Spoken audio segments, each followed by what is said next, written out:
అందరికీ good morning. అలవాటు అయితే ఓకే. మా కూర చూడండి, బంగాళదుంప పిట్టు. మంగళవారంతో పిట్టులు మాకు చూసారా. బంగాళదుంప పిట్టు, బెండకాయ వేపుడు, బెండకాయ ఫ్రై. ఓకేనా. ఈ ఫ్రై కూడా వద్దంట. ఇంకో పప్పు టమాటా.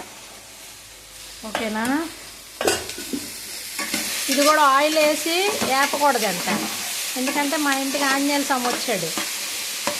ఏంటి ఇది ఆయిల్ వేసి వేపకుండా నీళ్ళతో వేపియాలంట.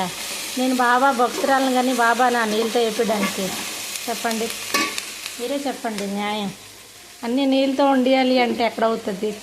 వీడు వచ్చాడంటే చాలు మా నోరు నాలుగు చచ్చిపోతుంది. ఇగో జై హనుమాన్.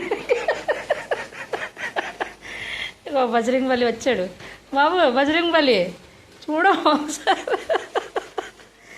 వీడి వల్ల మాకు నోరు, అసలే జ్వరంతో ఉన్నాను, ఇంకా నాలుగు చచ్చిపోతుంది. చేపలు వండుకుందాం ఉన్నా ఏదంటే ఈరోజు మటన్ తెచ్చుకుందాం అనుకున్నాం.